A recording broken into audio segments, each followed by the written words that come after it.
Super Sentai Season 49 is Super Sentai 50. Yes, anniversaries are afoot. And usually with this level of fanwank, there tends to be a played out feature. But how does that hold up with this latest Sentai series? Hello and welcome, I am Zio Agito, TokuTube's #1 hated reviewer, here to talk about the first episode of Gozyuger.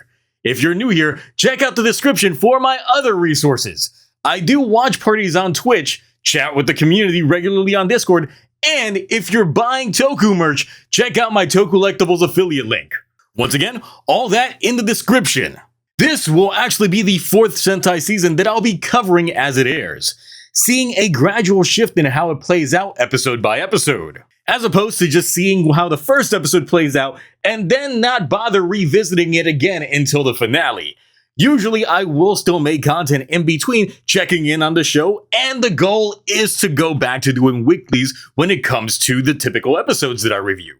But I feel that reviewing it episode by episode does give the shows a lot of credence. You can end up seeing exactly where they end up hitting a brick wall, if they end up hitting a brick wall, and where the qualities end up either increasing or decreasing depending on how the episodes play out. Plus, it also lets us speculate on what can happen next. And as we've seen covering the shows that I've covered on this channel, sometimes a show may start off strong but fumble later on. And some can start off interesting and end up a satisfying bittersweet tone.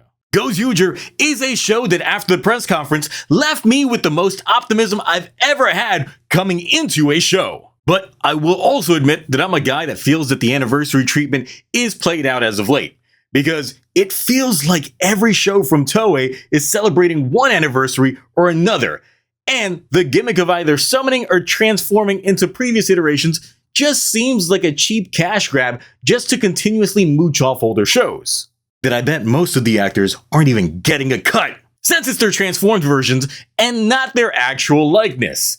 But that's beyond the point. Format-wise, reviews typically go like this: opening bit, intro, recap, talking forms, if applicable, rating, and then episode thoughts and speculation. Usually my episode 1 reviews are the most tame and least unhinged videos that I get out, so let's get to the recap. Super Sentai is over. All it took was not Calamity Ganon to vanquish them. That is, until not O Gundam appeared before them, taking the fallen Bunryo and placing him down behind them, just to take in the energy of the remaining Mecha, including Bunryo, who's now in front of this new guy, and Pretty Fine, and channel that last of their remaining energy to wipe out the Calamity. That's a pretty good start with the world building. Sure, there may be some editing mishaps, but this is the kind of stuff that I can already get behind. Obviously, references to anime and video games aside. Now, let's go ahead and meet our red.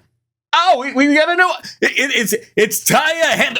Wait, that's not Taya, that's completely new guy and friend to big chain rocking Tono Hoeru, working at that convenience store when they get robbed by a knife guy.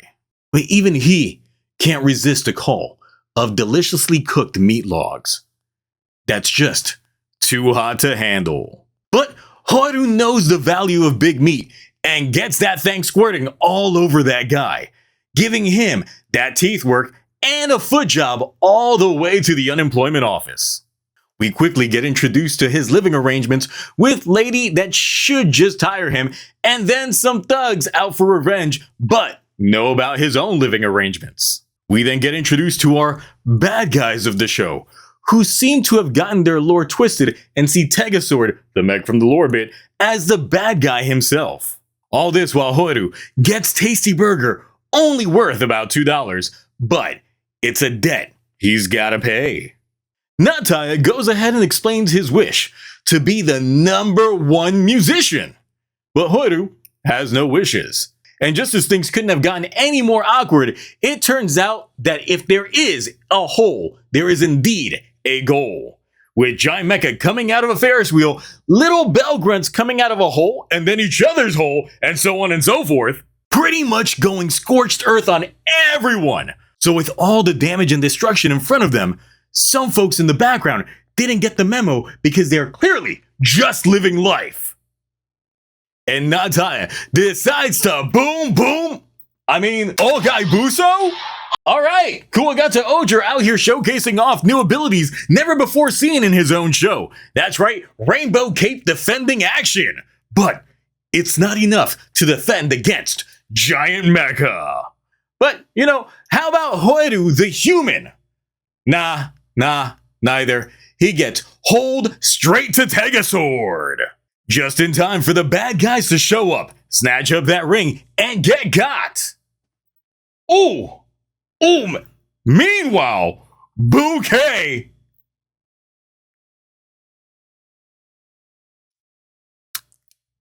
Not in episode 1. Not episode 1. Shows up to warn Hoeru of that ring and the destruction that awaits. But he don't care about destruction. He's got debt, and he's gonna pay it. Making a pact with Tegasword at the cost of his wish. But the tease of a backstory tells us that Hoeru refuses to have wishes. So instead, he's just tasked with becoming Smithy Waberman Jensen. He was #1! And collect all the rings. Gifted his transformation device and the bling on hand, going back to his world with a giant mecha fight! Complete with referee and cheering squad? What? These bombastic intros give way for the mecha fight, with Hoeru rocking cockpit drip with piloting skills that combine every piece of Sentai piloting abilities. Hand gesture replication? Check. Holding object that relays mental thought to attack? Also check. Actual piloting control scheme? That's all I ever wanted! Oh wait, there's more? Is that some motherfucking Chodechi spin? Ah! Oh! There's even more! I guess he hasn't even transformed yet. So let's do that, shall we? Letting out the howl heard around the world, Gozyuger is here. And he's about to go buck wild and he's raring to go. Bell enclosures, better catch this budget. Fighting game combo. Make a game. Y'all need to make a game. Hoeru getting that dub and settling things for this round. But wait, hold on, Daddy. That ain't right. See, look, Nataya's got a dream, but this new OP lead rocking it with no dreams? Nah, they gonna have to scrap. With this debut episode of Gozyuger, we have Tegasword and Gozyuger. So with that, let's talk forms.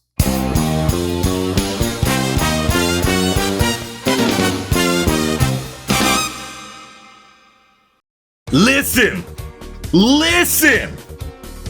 Perfection. Right out the gate, this is one of my favorite mecha designs, especially in base. Now I know there's a few of y'all that this isn't your cup of tea, especially if you're a god type purist that like your Sentai mecha to be a combination of the individual team mechs. But this is streamlined as hell. That gold on red and black with a dash of silver, those are literally my favorite colors. Look, I get it, the wings are blue, but they got that translucent blue. Everything's better translucent. Ain't that right, Drive Driver? The CG used here was on point, but the suitmation didn't hold back either, or needed to be masked a lot of the maneuvering behind the CG. Tegasword definitely draws a lot of inspiration from mecha of both super and real robots alike. And as a big mecha anime connoisseur myself, that is the kind of shit that I completely can get behind. King Oger did that well with its first half, but knowing that the production staff involved this time around are just big mecha fans themselves, I have high hopes. But then again, I think it's the same folks that did the King Oger stuff, but once again, first half was peak when it came to mecha stuff, and then second half was like, we forgot what we were doing. Hopefully here, this is an actual character here, so Tegasword's got a lot of potential.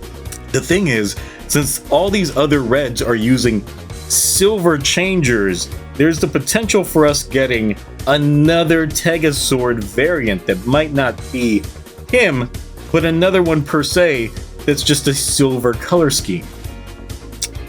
And that prints money right there. Gozyuger Wolf has a peak design as well. Now able to see the front and the back, I love it all.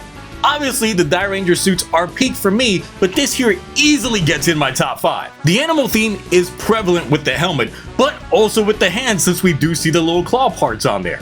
And everything else, really, this suit is just peak suit design. And at first, it was odd that the hands and feet portions of the suit were white, but it kind of works with the type of brawling that they were doing. It really makes them stand out when they are indeed throwing hands and feet. Sure, the blank circle in the chest feels a little bit empty, but now after watching the first episode and seeing that the enemies use holes as a teleportation device, I can see this being how they summon stuff in the future. Rating time! Once again, if you're new here, check out my channel video explaining my rating system. With that being said, after the presser, I put out my thoughts on this show feeling the most optimistic that I have ever been when it comes to brand new show. Those that know me know that my top 2 Sentai would be Dom Bros and Die Ranger. And I got a bit of those essences here and then some. Of course, I'm also a huge lore hound, and as mentioned earlier, I love me some mecha anime. So, when you execute all of those and then some, then you've surpassed my expectations. I was expecting good, but what I got here, outside of some background nitpicks, was perfection. I've rewatched this episode 6 times already. Like, it just keeps getting better every time. The jokes still land, the fight's still hitting. It's just a blast to keep rewatching over and over again. And look, usually I don't like giving a rating like this so early, but I can feel the pedigree brewing with this one. So, this first episode of Gozyuger is getting that Shinken S! Oh my god, I gotta admit, my faith in Akiko may have paid off. You can feel that Inoue DNA all over this show, but with nuanced flavorings in there that only the next generation could actually bring about. Look, we've got that off-the-wall action, comedy, lore bits, dark recalls, and several seed plants. Let's touch on the absurdity real fast, because it was handled very well. Out the gate, we have Sausage v Knife Fight, and you gotta be stone-minded to not find that entertaining. Hoodoo's also the type of guy that's just alright as long as he's got some food in his mouth. But there's also the subtle comedy as well, because looking back at the Fire Candle and Hoodoo introduction fight, you see the massive support Candle has on his site, while Hoodoo only gets stock cheerleading squad. So sad, so sad. But I'm actually hoping that as things progress, we start seeing more people in his corner. I do like that the first episode did focus strictly on him though, versus having each member already be involved in the presented story. Sure, they are already Rangers, but in this episode, it only teased them.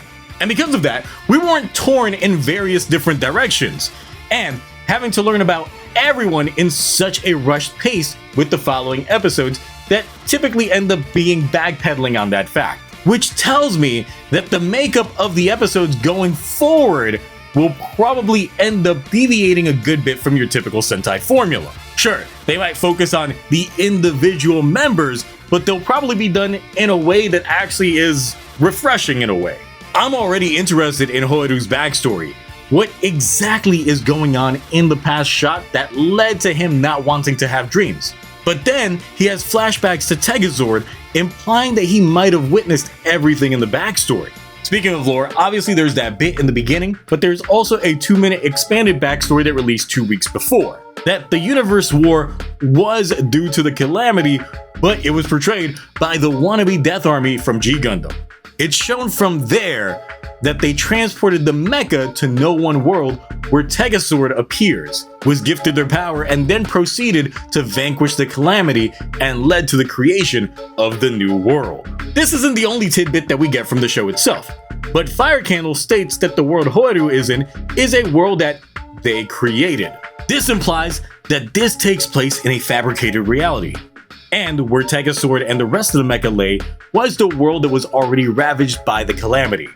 But if life started back after it was vanquished, then the only remaining monument was Tegasword, which is why they likely see him as the destroyer. So already we have the villains starting off in a level of misunderstanding. And I kind of pointed this out earlier during the presser that the bad guys don't exactly seem like the bad guys. Oh, see, no, see, that was different. I mean, he probably just was like, hey, this is simulated reality. I'm gonna go fuck some shit up like, you know, people typically do in like the Sims games. But then there's more. As we see that the fit that Hoaru rocks inside Tegasword, which does look very Kiba Ranger-ish, looks like the standard attire for everyone when they pilot Tegasword. But I find it interesting that while inside Tegasword, they have a symbol that is also present on Tegasword's chest. But then when they actually transform, then they are void of that symbol. It makes me wonder if once they find or unlock their true purpose, their suits would gain that symbol, or like Tegasword himself would have like some sort of gem present in there. The design and feel of it all could give a proper explainer for Tegasword's origins, which I currently find to be as big of a mystery as the calamity itself. So to backtrack a little bit, I think we're either dealing with 2 or 3 worlds here. No One World, that is where all the mechas were transported to by the calamity, the New Earth, and the Old Earth. Unless No One World is also the original Earth. Man, I gotta give props for just how much this first episode just gives you to work with. And I'm here for it. I think if you're not a lore hound like me, then you're probably sold on the action. And probably the change in dynamic, because the mecha fight came first and then we got the base suit fight. Now of course, them not being in suit while inside Tegasword makes sense if their ring is literally Tegasword. But it also allows for a lot more emotion from the actors from within the cockpit. Kind of the same reason why Hollywood decides to have so many of these superheroes not wear masks. They gotta see that emotion. Here we have a plot relevant reason why they're not wearing the suits while in the cockpit. This also makes it nearly impossible to have stock footage. And the action, big and small, really just hit on so many notes. It's almost like they were stealthily telling us that there's a Gozyuger fighting game in the works without telling us. And let me tell you that we are long overdue for some Sentai video games. Come on, Toei, I know you partner over with Bandai, they make the toys. Y'all got Tekken, y'all got Soul Calibur, get them out here. Get their B teams or something. Tekken team ain't doing shit. When's Tekken X Street Fighter coming out, huh? Tekken X Street Fighter and Street Fighter X Tekken got announced at the same time.